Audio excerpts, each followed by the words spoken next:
Yes, we're back. It's episode 18 of the Hibs Ramble. I'm joined today by the lovely Shaun. How are you, mate? Hi, Paul. Yeah, I'm good. You? And I'm not bad, mate. I'm not bad. And making his podcast debut, the very, very handsome, the charming Mr. Marc Duncan. How are you, my friend? I'm good, mate. Thank you very much for having me. It's been a long time coming. It's been a long time coming. Marc is the guy who gave us the Parkhead Pie review last week, and it was so good. His really in-depth 5 out of 20 that he gave it. He never gave us any other context, so we decided to invite him on and grill him about it. No, I'm kidding on. Marc's going to be joining us for the rest of the season at the very least, anyway. If you're up for it, Marc, and it'll turn us from a family of 3 to a family of 4. So you better watch yourself, Shaun, because otherwise you might get kicked out. Put the average BMI up a wee bit. Dodgy performances, so we'll wait and see. And for those of you who are eagle-eyed and eagle-eared, Craig is not with us tonight. He is still with us, but he's got prior engagements for his football team. He's at a committee meeting for an incident that happened at one of his football games at the weekend, and I'm sure he'll tell us all about it when he gets back, whenever he gets back. But I actually think it's because we got beat on Friday, and he doesn't want to show face. When he comes back, maybe full disclosure. You know what I mean? You maybe just let the cat out of the bag. Oh well, I mean, he'll probably tell us in the group chat, and I will tell everyone anyway. But we'll go back over to you, Marc. So just a wee bit about your history being a Hibs fan, and what made you want to get involved with the podcast. Yeah, been a Hibs fan for my full 24 years on this planet. I did go through a wee phase of stop going into the games, so it was during the phase we were in the Championship after we got relegated. Before that, I was a season ticket holder in the famous 5, and it was Stop actually going at our best. Yeah, I know. It was in lockdown that I fell back in love in McClendon, I'll tell you. When we were having to watch the games from home, and I would go around to McClendon's. This was in line with COVID rules, by the way, a disclaimer. I'd go around to McClendon's house, have a few beers and watch the Hibs games, and I thought, you know what, I need to get a season ticket and get back to it. And then that's what happened. So, loving it. I don't think I've missed a game yet this season, so long may it continue. Wanted to get involved with the podcast, just been watching it. I think it's good, it's got a lot of potential, and just want to hopefully help it grow. That's not what he said to us off camera, by the way. But yeah, no, cheers, Marc. It's good to have you along, mate. And we'll jump right into St Johnstone at home. A record, or not a record, but a highest home Hibs crowd for 30 years. We said it last week, Shaun. It was a disaster waiting to happen, wasn't it? Yeah. The listeners will be glad that you're not getting another rant from me this week. Thank fucking God. I can't really be arsed to talk about that piss poor performance and result. So once again, the fans turn up in Hibernian Football Club and everyone involved let them down. So thank you very much for ruining my weekend. And that's all from us, folks. See you later. But no, it's actually got a little bit of added spice to Friday's game, doesn't it, Shaun? Because you were meant to be watching, what was it, Juventus and Empoli in Turin? Yeah, so my original weekend plans were to go to Turin to watch Juventus Empoli, Milan for Milan Monza on the Saturday, and Barcelona Bilbao and Barcelona on the Sunday. But instead, I found myself in the famous 5 lower watching that on Friday because Italy decided to have a nationwide airstrike on Friday, so I couldn't get into Italy. So my trip was postponed today. Can I just say one thing as a very, very sincere, get it clean up, yeah. You'll not get any sympathy from me. And did you ask about it then? You got what you fucking deserve. So why did you make an arse of yourself on the podcast in front of everyone? Did you get a refund? Not really worked out for you. No. Not yet. Oh well, that never comes in. You'll be working tirelessly to get that back. But Marc, you and I were in Iona when the team was announced. We went for a 3-5-2. There was 2 changes. Kenny and McCurdy were out. Rocky and McGuinness came in. Did you feel that was the best lineup that we had, given the personnel that was available? Probably. Kenna, I don't really know what Kenna's done, deserved to be dropped, but I can understand being at home in front of a bumper crowd. You probably want to go for a wee bit more attacking option, so I can understand why Kenna's been dropped. I thought it was a good team. I thought we'd done well for 60 odd minutes, like we'll probably talk about. The mistake that I think we made ultimately was we left the substitutions too late. As soon as McGuinness gets sent off, we should bring Ken on, control the midfield, control that area of the pitch, and then hold on to that one out. But we've let the game slide away from us, and by the time he's made some changes, I think it was just too late. The game, they already had the momentum. The game was away from us. But in terms of the starting lineup, I thought it was. I had no complaints when it came out. Yeah, no, I think I was the same. I wasn't surprised to see McGuinness come back in. I was, however, surprised to see him go with two up front, Shaun. When we've been, throughout the Lee Johnson reign, we've been used to the three in the middle and the three up front. Did you think that moving to a back five and sacrificing one of the front options was the right call? No. And I was very annoyed to see the team when it was announced and the shape, because I feel like it was a game too late. I feel like that's the shape and potentially the team that you should have went with at Parkhead. Or I most certainly think that. I said it in the build-up to the Celtic game, and I said it in the review after the game, that I just didn't see any positive from changing the shape to a 3-5-2. Because But you don't think that there's a positive in the fact that Chabraya and Cadden are freed up a little bit more? No, because the way that we've been playing all season, they've been pretty much wingers anyway, and they've been very attacking. So you're adding another centre. You're taking a centre or a holding midfielder out, and you're putting a centre half in. So Kenny was pretty much already dropping into the hole and being a third defender, so to speak, which allowed the fullbacks to push up as they have all season. I was quite excited with Kukurevich and Boyle up top together as a two, and I did like the fact that McGuinness was starting as well. I was keen to see McGuinness start, but I said last week I didn't want it to come at the detriment of changing to a 3-5-2 at home to St Johnstone, who until after the game I didn't even realise that Dre Wright was on the park and started. I didn't realise that until the second half. And I didn't realise until after the game, mate. It was honestly, they played with three at the back, with two wing backs, so they ultimately had five defenders. So why on earth at home to St Johnstone, a game that we need to win, are we playing with three centre halves? I understand that it gets more bodies going forward, but it's the wrong game for me. To be honest, I think the change of shape, change of personnel, yeah, but I feel like bringing Kenny out was maybe a little bit harsh. I think ultimately the change of shape was for the fullbacks. I think at Celtic Park they really worried me. Cadden especially worried me. Playing in a four, ultimately, yeah, they're getting up, they're attacking, they're doing whatever, but they have to defend. And I might be a little bit too far here, but Cadden can't defend, and I don't think Cabraj is the greatest defender either. His positioning isn't great. So bringing it into a five, having three centre halves, it allows them to get up the park further, and it means that if they aren't able to defend, we've still got three there. And I thought for 60 minutes of the game it was going well. Ultimately, I thought it was going well. I thought the shape looked all right. I thought we were doing decent, and we all know what happened. But I honestly don't mind.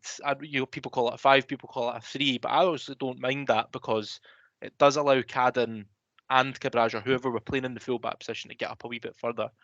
But like you said, we've had a lot of players. I think we looked okay without actually doing anything though for 60 minutes.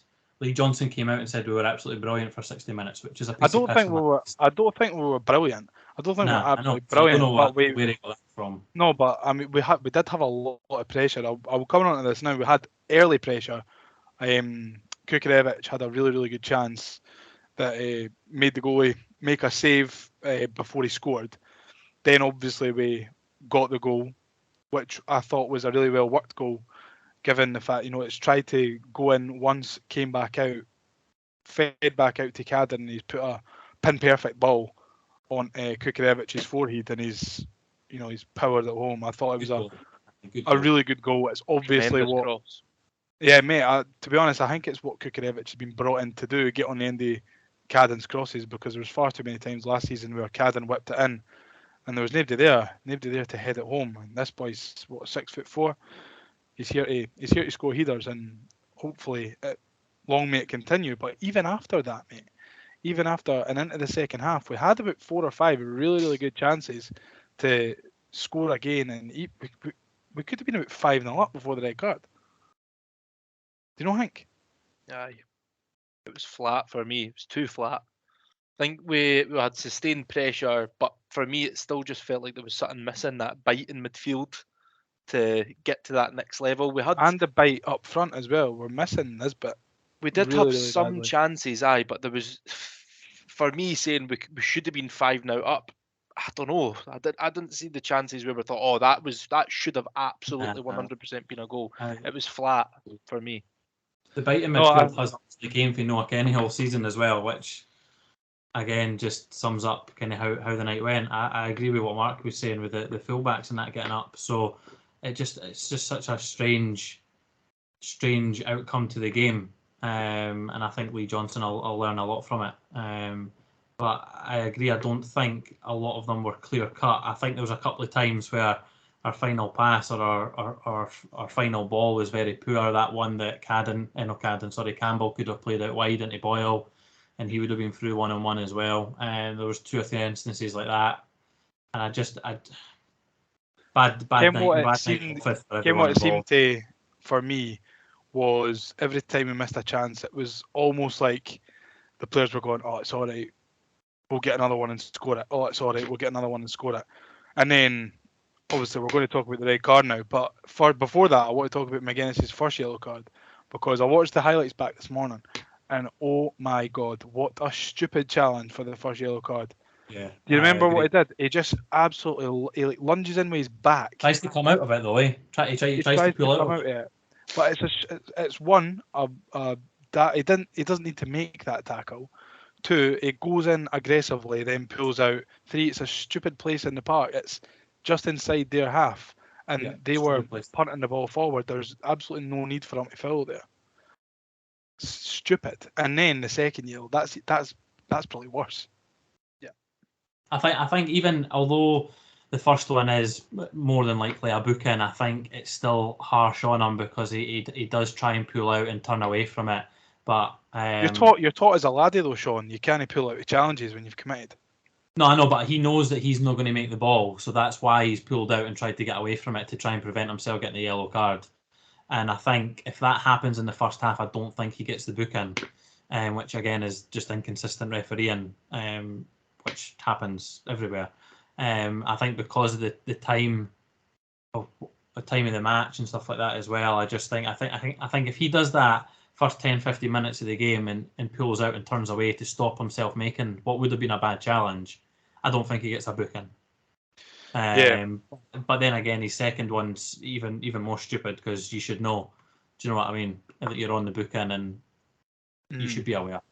Yeah, Marc, he lunges in, doesn't he? And he doesn't really take any of the ball. Silly challenge for you, is it? I think there's 2 reasons why he's been sent off. First of all, his level of arousal is through the roof because it's his first game back. Level of arousal, by the way, it's not what you're thinking. It's his first game back from a horrendous injury in terms of his first start in front of a bumper crowd. He's buzzing. He wants to get every ball, win every challenge. I think that's the first reason why he's maybe got that first booking needless.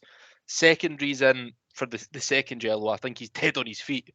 I don't think he's got the 90 minutes. I don't even think he's got half in him yet. I think he should still be brought on as an impact sub. I think it was maybe too early. Who am I to say that? I don't know what's going on behind the scenes, but it looked that way.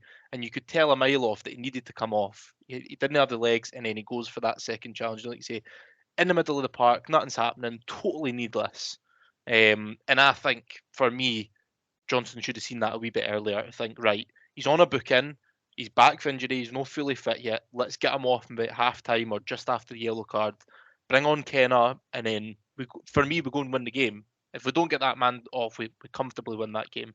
So frustrating, but yeah. Which then makes the Johnson's comments at the end of the game even more strange as well, considering he'd had no intention of bringing him off, because they were tracking him via GPS, and he was doing that well, and he was breaking everyone else's distance covered and stuff like that. So I feel like, again, Johnson, with that and saying that we were brilliant for 60 minutes, I feel like he was just clutching at straws for the two excuses of things that he should have actually done earlier. Do you think it's one or the other to blame, or do you think one is more to blame than the other between McGuinness and Johnson? Well, ultimately, I think it comes down to the manager. If the manager and their staff at the side of the park were smart enough, regardless of how fast he's ran or how much distance he's covered, you should understand that he's on a yellow card. So I thought him or Campbell or both of them could have potentially came off, or should have came off. And I think the only reason Campbell doesn't come off is because McGuinness then gets sent off. Sorry, I think give it another 5 or 10 minutes, and one or both of them would have been off the park. Does the Bucks stop with McGuinness then, Mark, or do you think? Well, because Johnson doesn't tell McGuinness to lunge in for that challenge or the first one. Forgive me if I'm wrong, but I've not watched the highlights. I'm sure Lee Johnson took off Kukarevich, didn't he, because he was on a yellow. So for me, he knows Kukarevich is fully fit. He's been playing for weeks, and he still takes him off. Kukarevich was desperate to get sent off. He takes him off because he's on a yellow. Surely you know. I'm pretty sure everyone in the stands knew what was coming.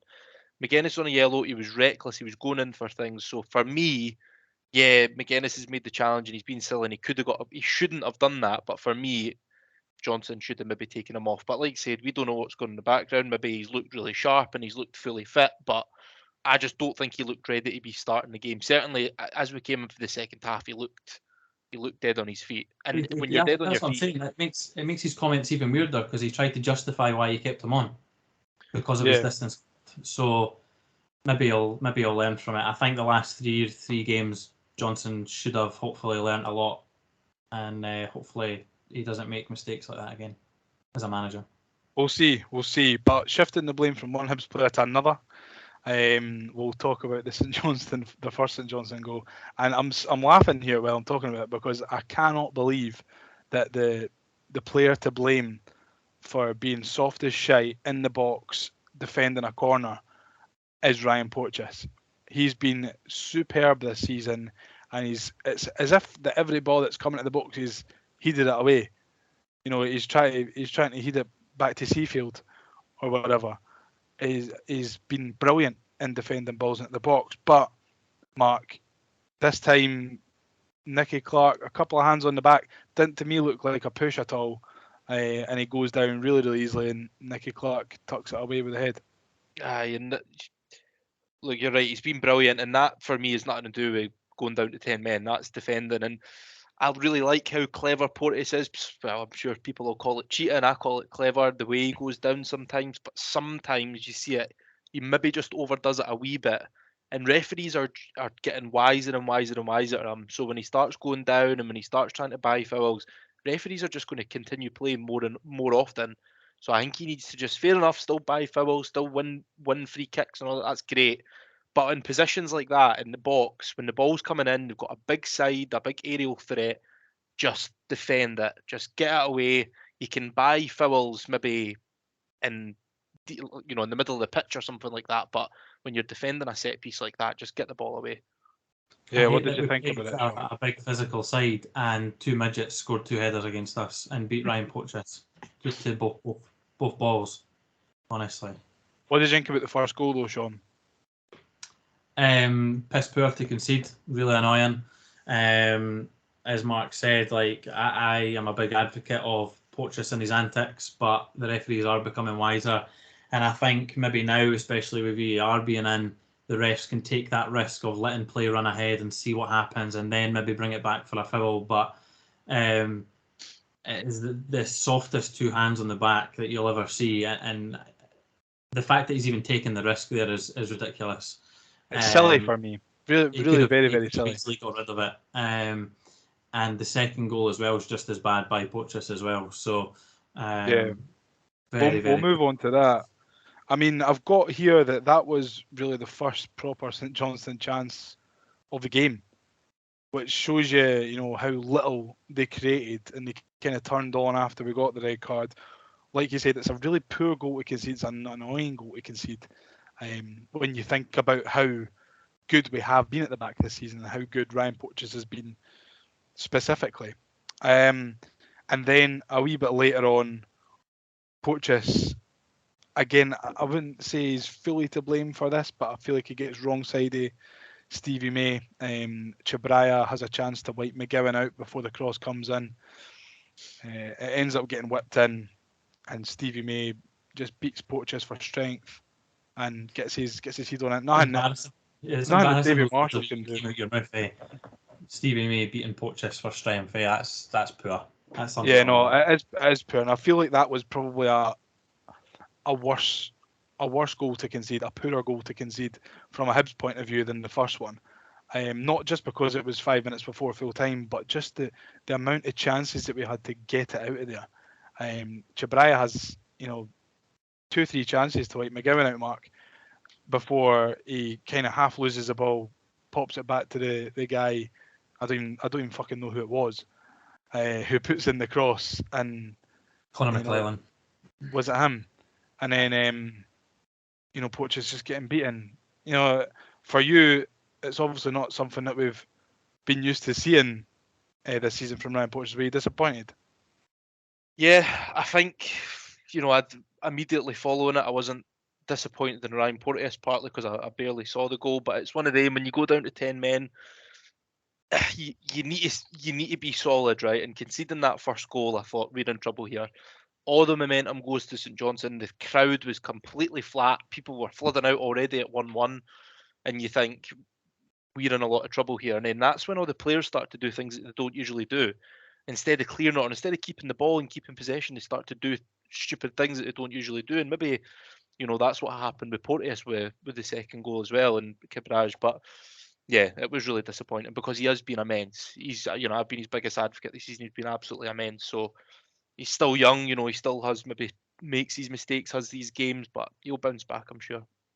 Yeah, I think it's silly of us. I mean, Porteous doesn't 2 mistakes doesn't make Porteous a shit player.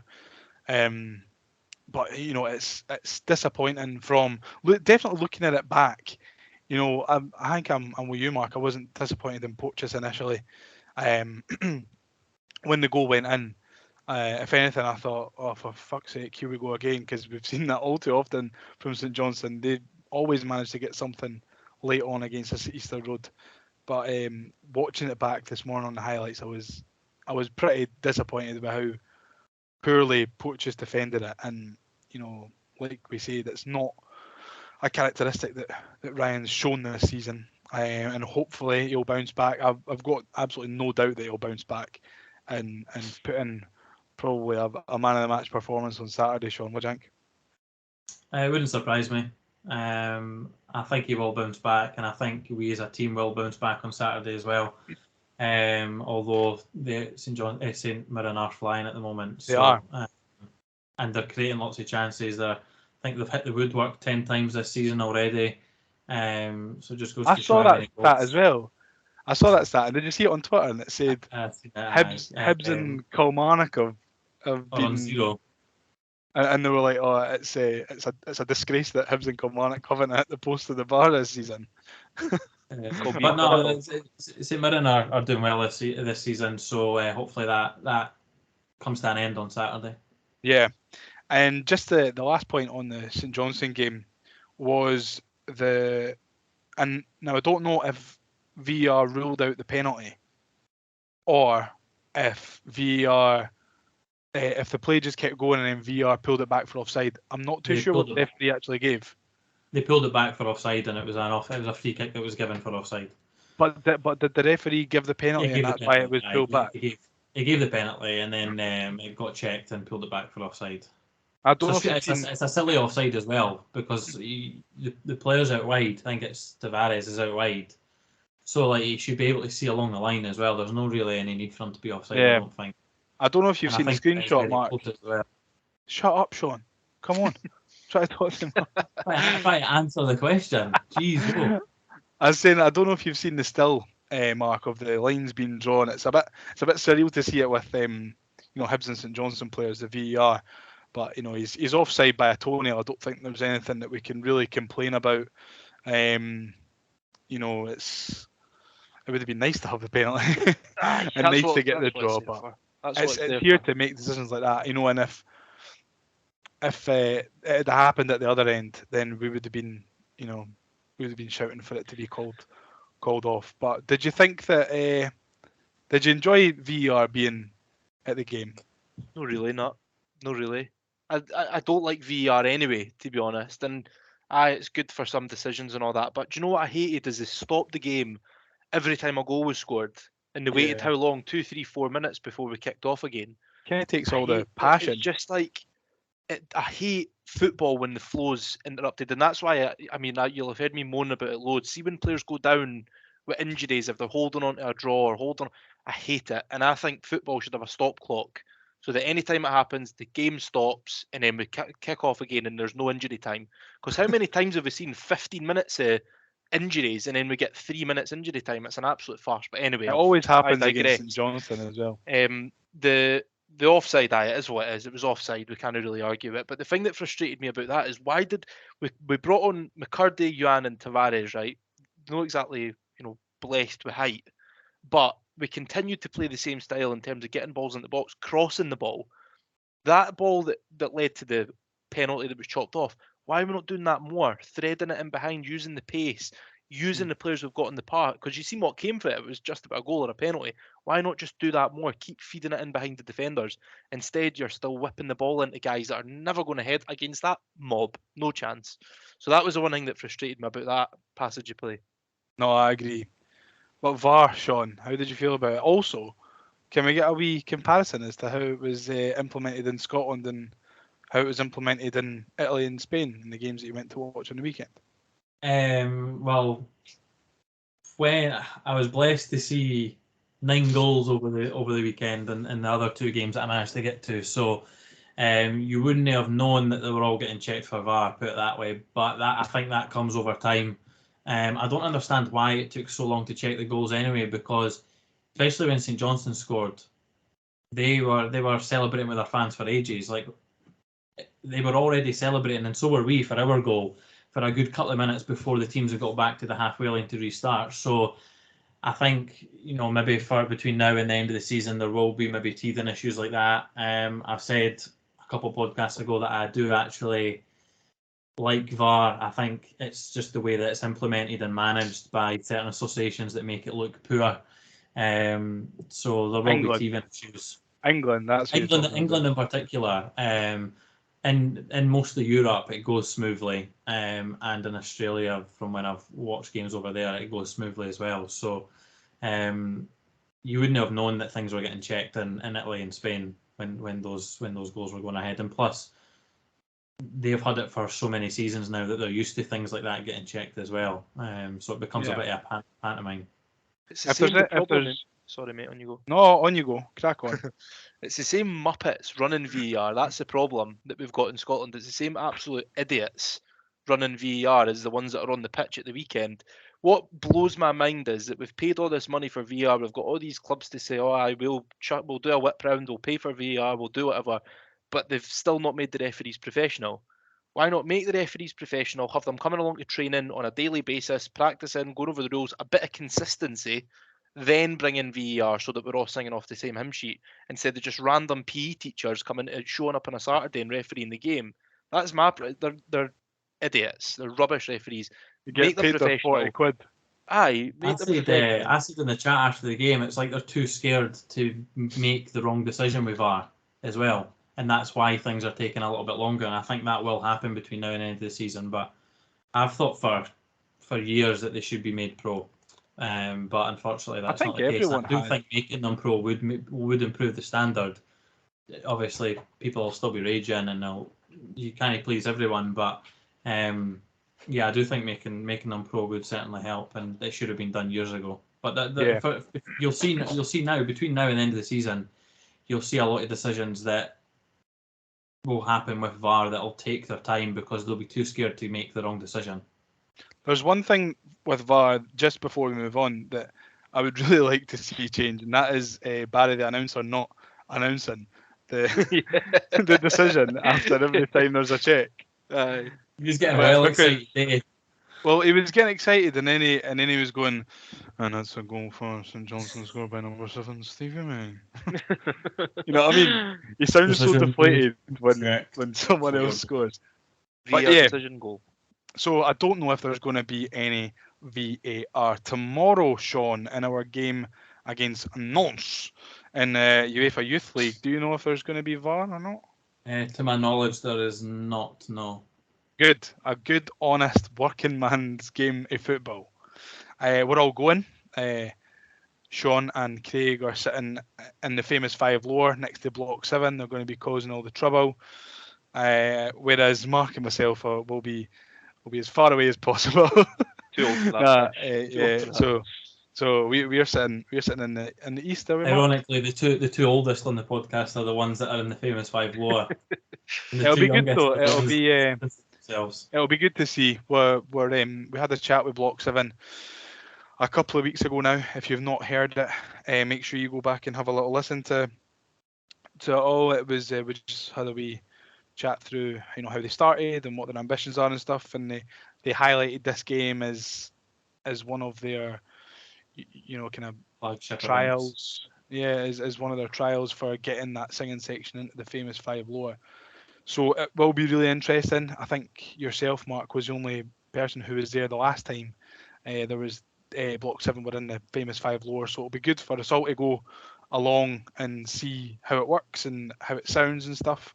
Much better. And I really like Block 7. I think they're brilliant. I think they're a good bunch of lads. They're not like singing sections that we've had before that are just idiots. They're a good bunch of lads, but I have to say I don't like that strip that they've got in the east.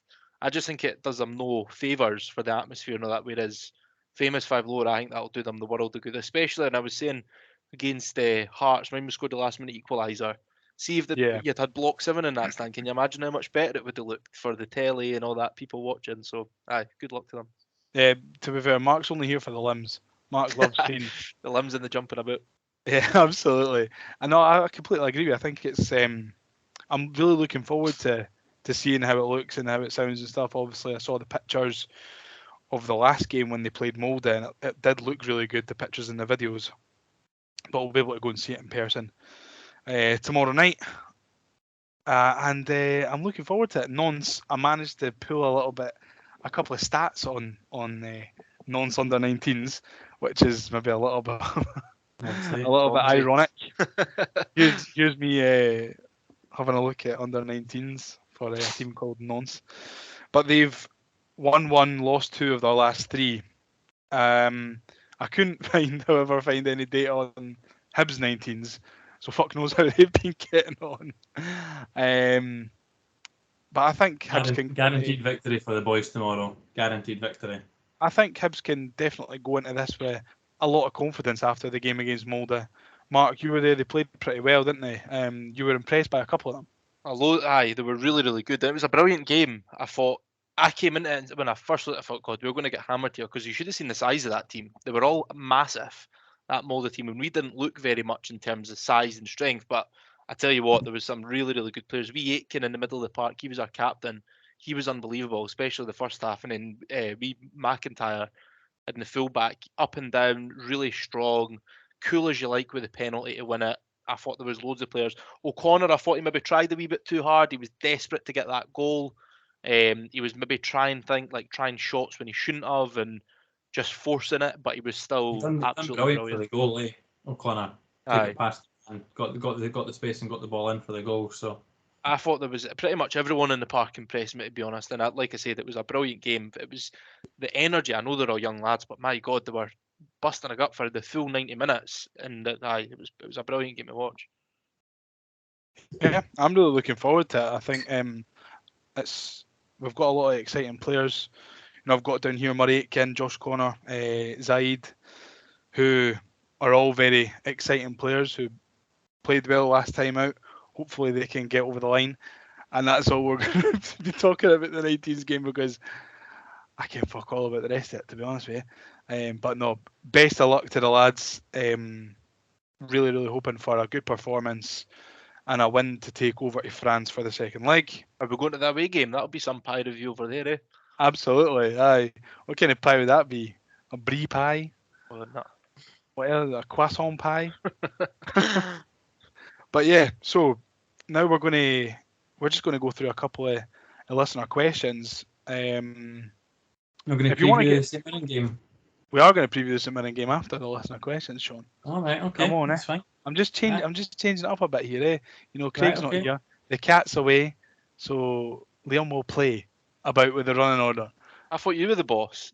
Ah well, I need to say on air that Craig's the boss, but you know, Aye, right. You've been done out your own podcast already, man. it's really me. It's really me. So That's not what you were saying pre-recording. no, it wasn't what I was saying pre-recording. What I was saying pre-recording was that Craig, you know, has absolutely no influence here. You have no authority here, Craig Leach. No authority at all. But if you ever want to get involved with sending us questions, then head over to our Twitter at the Hibs Ramble. We put up a tweet every day that we're going to record and ask for you all to submit your questions. So we did that this morning, and we've got quite a few questions back. So to kick us off today, we've got Jack, and he asks, seeing as Johnstone has played it in the past, what would your thoughts be on a 4-4-2 versus St Mirren with Campbell on poor form and McGuinness out? Means that we could have more options in attack and stick to a reliable two of Kennett and Newell. What would you think? Tell me who our wingers would be that are not strikers. Would be my question to that. You can maybe chuck Jair in there. I thought he was all right when he came on Friday. Okay. Why are you asking me? As Jack that asked the question. I'm throwing the question back. I don't Sake, think we Jack. have, apart from Boyle, I don't think we have any out and out Well, wingers of real quality. Well, could you Like not to put play Boyle? to play in a 4-4-2. Well, could you not put Boyle on the wing and then, or McCurdy on the wing and then have Yuan and Kukarevich up front? Yeah, but I said apart from Boyle, we don't have any out and out wingers, and McCurdy's certainly not a winger. Oh well. I think we'll revert back to a 4-3-3, to be honest. I'd be surprised if he goes back to 5 without McGuinness. I think he'll revert back to a 4-3-3. I'm not a huge fan of 4-4-2 anyway. Nah, Jack says that Campbell's on poor form as well. I think Campbell's been all right. Then get me started on him. And you know the biggest fan of Josh Campbell, are you? But I think he's been all right recently. He's Josh not Campbell's been. been unplayable in the 10 and this season, so I don't know what you're on about, Mark. You let him win you over. Let him win you over. Come on. No, Yeah, he's won me over, to be honest. He really has. playably pissed. And Jack also asks, what's your match day routine? We'll go to you first, Mark. What is your match day routine? So this is a good one actually, because I actually do have a proper routine. So on a Saturday, believe it or not, even though I am a fat bastard, I go to the gym at about 8 in the morning and I do classes. Shout out to Elevate 98. Go to do some PT, do some classes, and then I head home at about 10 o'clock, 11 o'clock in the morning.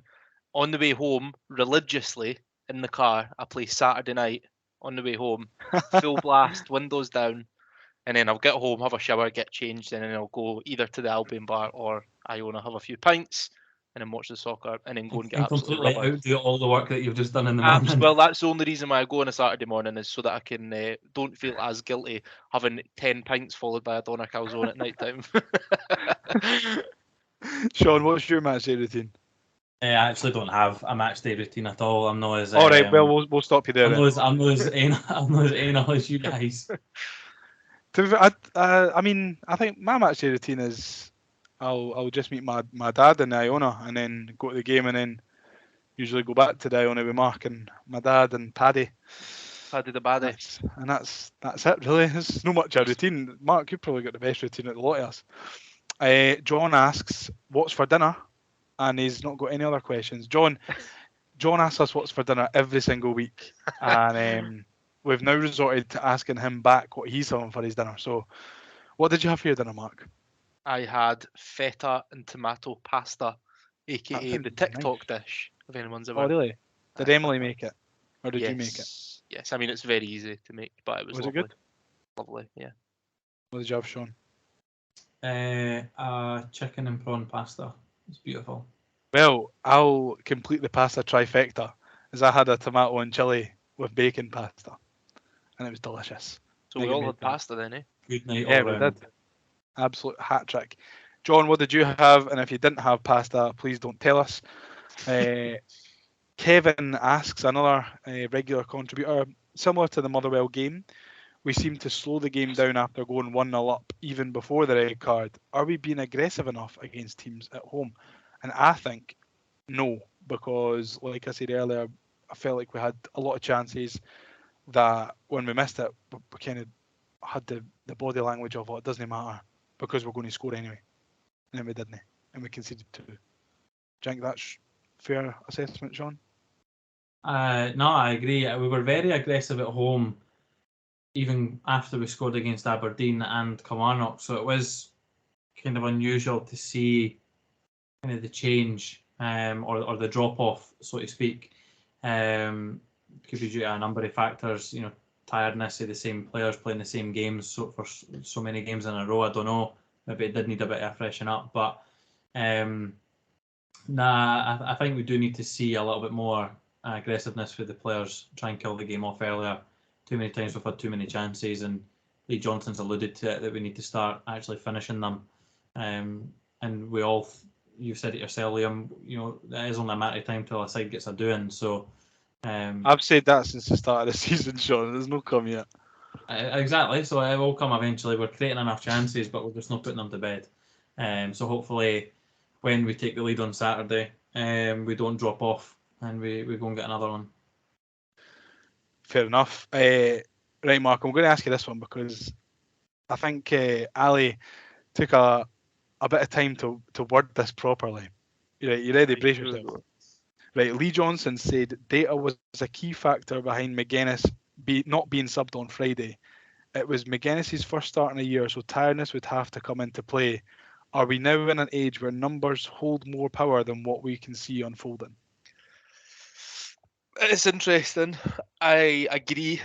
I think that he's human at the end of the day. He's been out for how long after really serious injury? He's been back in training for a month. He's only had something like 60 minutes under his belt. To come in and expect him to play 90 minutes, I think it's true. You can read all the numbers on a screen, you can have all the data that you want, but ultimately you need to assess what's out on the pitch.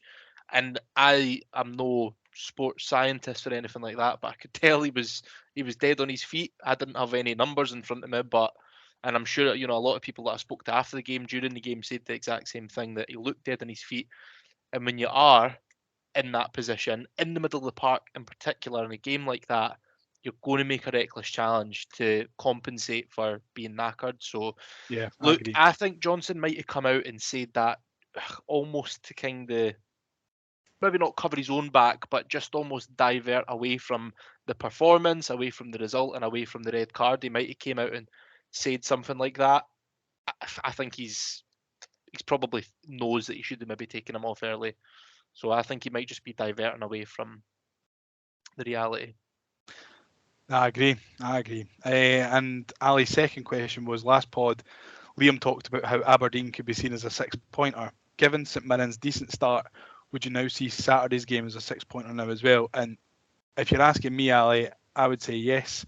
I think all the games from now until the break are must-wins, really, to kind of keep this momentum up and get us a good points tally before the break. Was fully confident that we were going to beat St Johnstone on Friday night, so I would imagine that the players probably thought that as well. So we're going to need to take confidence from something. I know St Mirren have had a good start, but again, it's a team that we should be beating. Do you agree, Shaun? Completely. Yeah, I couldn't agree more on everything that you just said for once. So, congrats to you. Well, it must be a blue moon.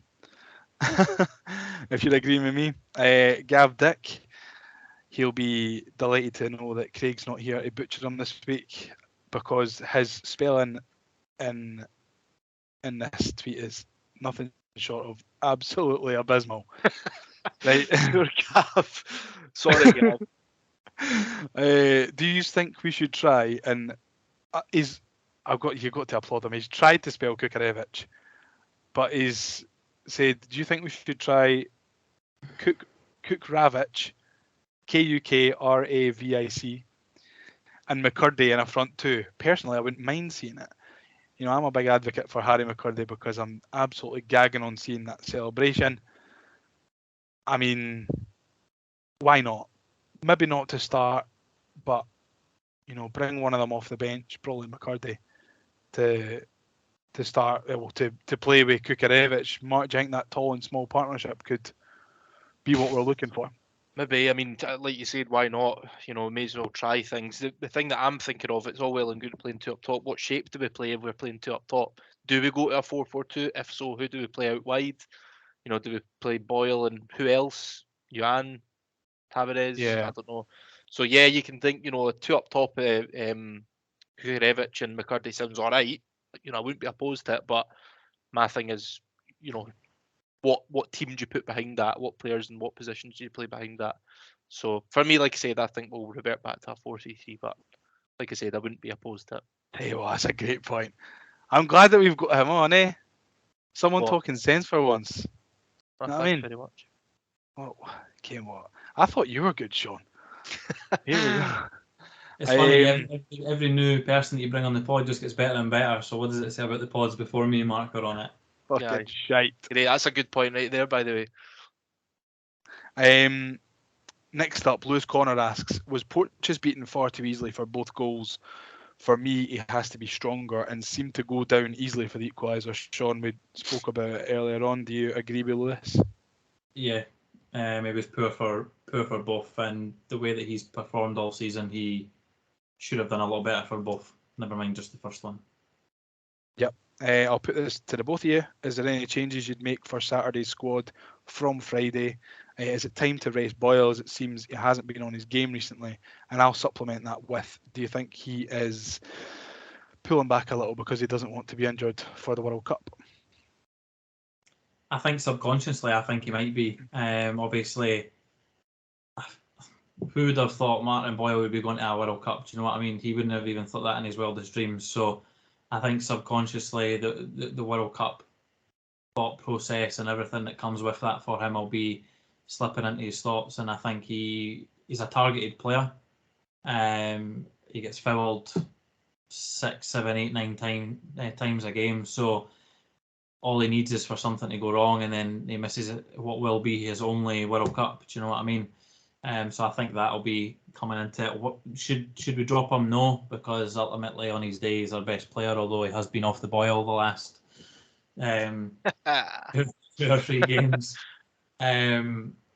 So I can't see us dropping him, but yes, I do think his drop in form does have a lot to do with the World Cup coming up, and it would be very interesting to see what shape Johnstone goes with and what selection is as well. I know Marc refers to it as a 4-3-3. I see it more as a 2-3-1 because it gives whoever is in that 10 more of a free role to roam about a bit more, and it gives Joe Newell a wee bit more of a roam in the so-called 8 role. Hopefully Noah Kenny comes back in though. Yeah, Marc, any changes you'd make? Yeah, I think Ken has to come back in. I think the composure he brings to that midfield is invaluable. I think it allows Newell. The problem I've got with Newell is, and we were talking a wee bit about it earlier about being aggressive and going for teams' throats. I think that's where Newell sometimes lets us down a wee bit because he's so neat and tidy, he's so pretty on the ball, and he does things so nice. But and he wins the ball really well. He's got that aggressiveness to him, but he just doesn't have that bite going forward. But yeah, in terms of changes, I think Kenna comes in. I don't think we drop Martin Boyle, but I agree that probably subconsciously he is holding back a little bit because, you know, what would you rather do? Go all out in a cinch Premiership game against St Mirren with the risk of missing the World Cup, or hang back a wee bit and go fully fit into the World Cup? But yeah, I don't think we'll drop him. I think he'll stay in because on his days unplayable. Yeah, I agree. And that was Haley who asked that, so thanks, Haley. I forgot to shout you out before. We've got a question coming from some guy called Martin Corrigan. I'm not too sure if anyone knows who he is.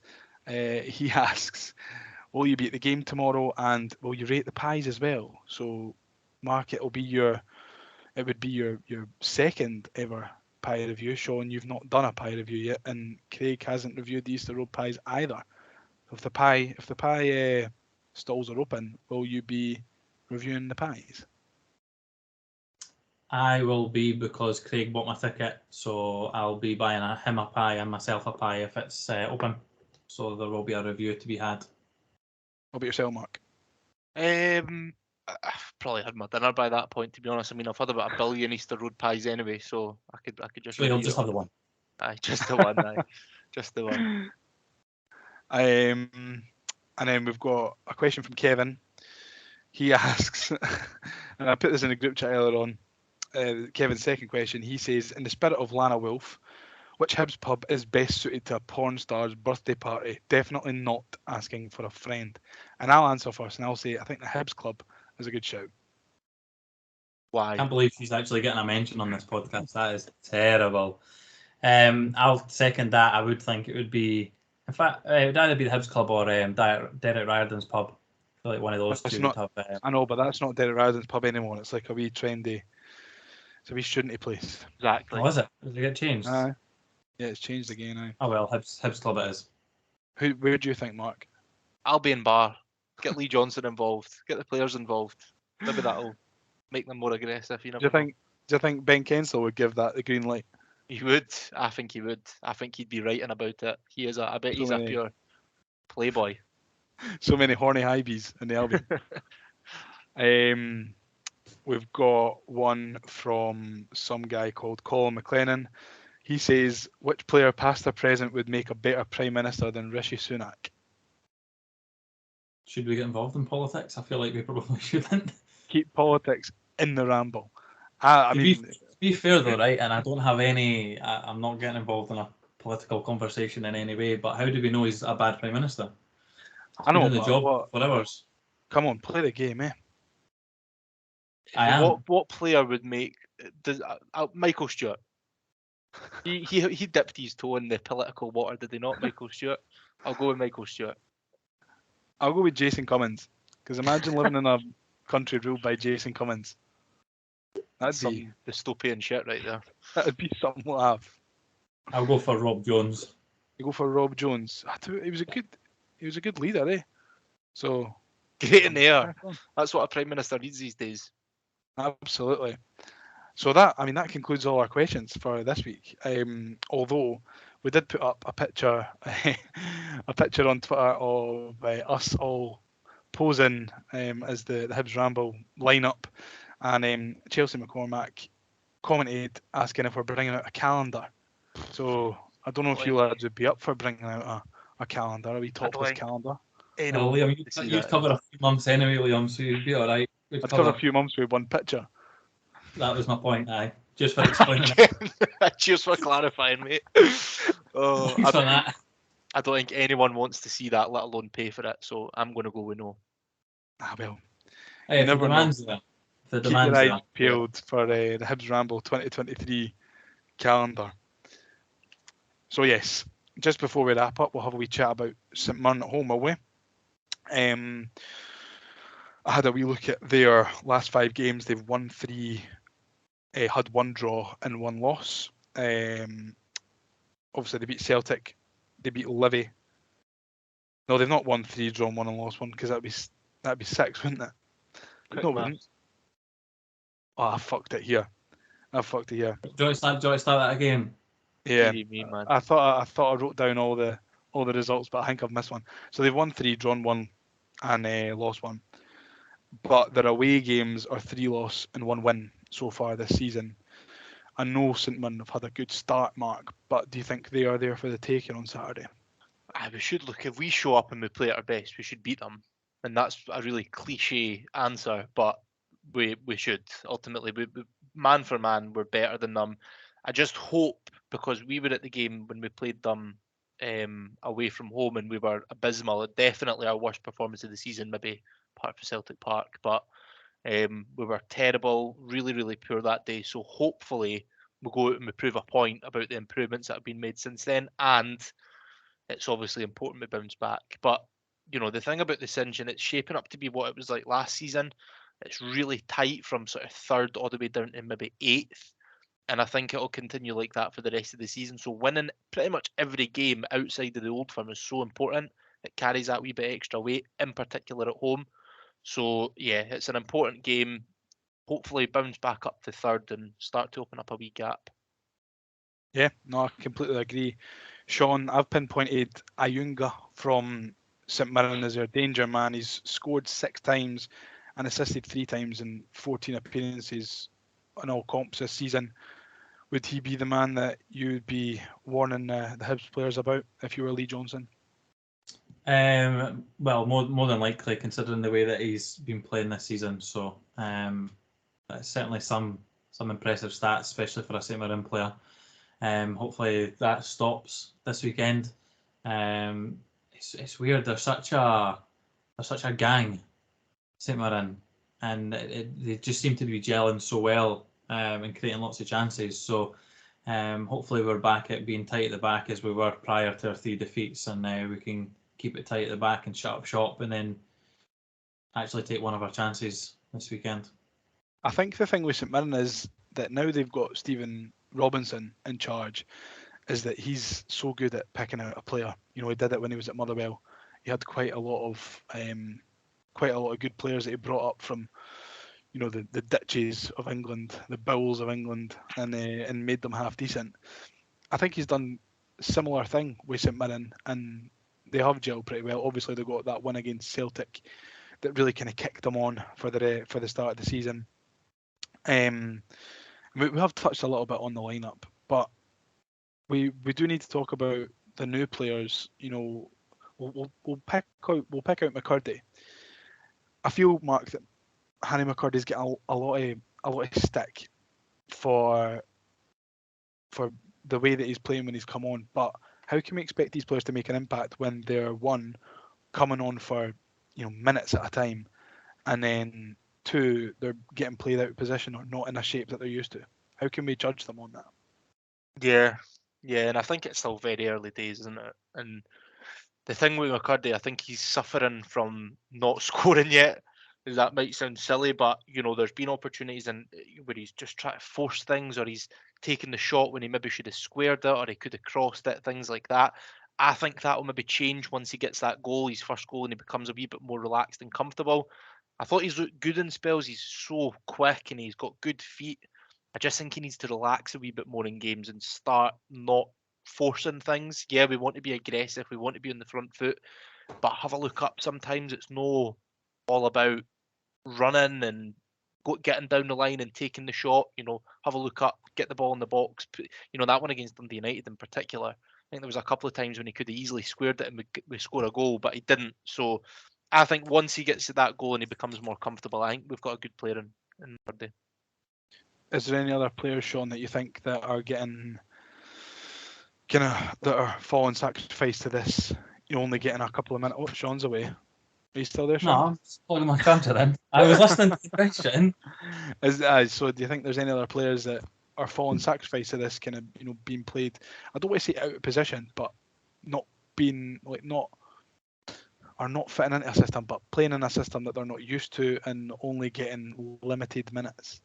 I think a lot of the players that we brought in, because of the vast number of players that we brought in, they were going to need the time to gel. It's no coincidence that when Lee Johnson put a run together of the same starting 11, which pretty much played 90 minutes for most games, with the same formation as well, it's no coincidence that we started to get results and these players were playing well. I feel like everything that's just been said about McCurdy could have easily have been said about Yuan, but obviously Yuan's had the benefit of actually starting some games. For me, Yuan's more of a striker through the middle, as is McCurdy, but McCurdy's probably, especially last season, played more games out wide, so that position is probably more familiar to him than it is to Yuan as well. I think there's a lot of our players, especially in the attacking positions, just need a break. Not in regards to being dropped or anything, but they need to catch a break in regards to getting the right bounce of the ball and things like that as well. And you've got to remember, we've got players like Ewan Henderson in the middle that can come in and play in the middle of the park, who's meant to be a creative player. You've got Melkerson again, who on Friday night warmed up with the squad, but wasn't in the squad at all. You've got players like that, in my opinion, should either be on the park or getting more minutes, and they're just not. players who have played for us for a wee bit longer than the likes of McCurdy, Kukarevich, Yuan. We should maybe be worth maybe chucking them in. The Melkerson one baffles me. I just wonder if maybe he's taking because he's warming up. He's warmed up with the team the last 2 games and not been in the squad whatsoever. I understand that you take a match day squad of 20 in case there are injuries, so that people can then fill the bench. Well, he never came on against Dundee United. He was on the bench against United, wasn't he? I don't think he was. Can't remember. He warmed up at Celtic and he warmed up on Friday and wasn't on the pitch. So I feel like out of all the other players that maybe aren't getting a run of games or any minutes on the park, I feel like he's being hard done by, because if I was him, I'd be certainly knocking on Lee Johnson's door and saying, listen, our strikers aren't performing, we're not scoring goals. Why am I not getting any minutes? Why am I not even getting on the bench? And there's other players on that bench that could be saying the same thing. Yeah, no, I completely agree. So yeah, we'll wrap that up there. But before we go, we'll have a wee prediction. Every week we give you our predictions for the game coming. So we'll come to you first, Mark. What's your predictions for Saturday? I'm going to go 2-1 Hibs. That's ambitious as well, given the way that we've been playing. Shaun, what do you think? I'm going to go 1-1. Oh, yeah. See, my head says, like 1-1 or 2-2. Yeah, beat or something. I just think that the way that St Mirren are playing, and they remind me a lot of Ross County last season, when Ross County started picking up results and getting result after result after result. They were just a gang of absolute nobodies with maybe one decent player in there, and I think St Mirren are reminding me a lot of that this season. They're going to be very, very tough to break down. We touched on Boyle, just not being at the races recently. A lot of our creative stuff comes through him. A lot of our players have been off the boil the last 3 or 4 games, and unfortunately, obviously I hope I'm wrong. I really, really do, because we need to get as many wins before the break as possible. Yeah. But I think the momentum that St Mirren have at the moment, and how high intensity they played against Celtic when they got the big win, I just don't think. I can't believe I'm going to say this. I don't think we're going to be able to cope with St Mirren on Saturday. That's embarrassing to say, but I think they'll shite themselves. I really do. I think they'll come to Easter Road and they'll shite themselves. You're just hoping. I'm going to go. We need to start taking a note of these predictions, by the way, and then doing a wee league table. Yeah, I don't think anyone would be top of the league. The predictions that I think Craig was right once, and he's milked it for about 5 weeks now. But I'm going to go with 1-0 Hibs. I think we'll sneak it. Liam's the only one to get a right prediction so far. We've been doing it for 4 weeks. Liam, we all got Celtic wrong. I got one right. Craig got one right the first week we done it. So watch us win 1-0 then. I'll go 1-0 Hibs. I hope so. Be happy with that. Absolutely delighted with that. Bite your hand off for it. But anyway, we'll wrap up there. Thank you very much for joining me, lads. Marc, I hope you've enjoyed your debut podcast. I hope it's been everything that you hoped and wished it would be. It's been a pleasure, lads. Yeah. We'll be back. We'll be back next week. Hopefully Craig's meeting's finished by then, so we can review the St Mirren game. And in the meantime, if you want to go and listen to any of our other content, we've got a shirt list that Shaun and I did fucking ages ago now, and our wee chat with Block 7. If you want to go back and listen to some non-game day related content, they're on our YouTube, on our Apple, Spotify, all the rest of it. If you want to find us on social media, we are at the Hibs Ramble on Twitter, Facebook and Instagram, and we will catch you next week for a review of the St Mirren game. Cheers. Bye bye. Adios. Cheers.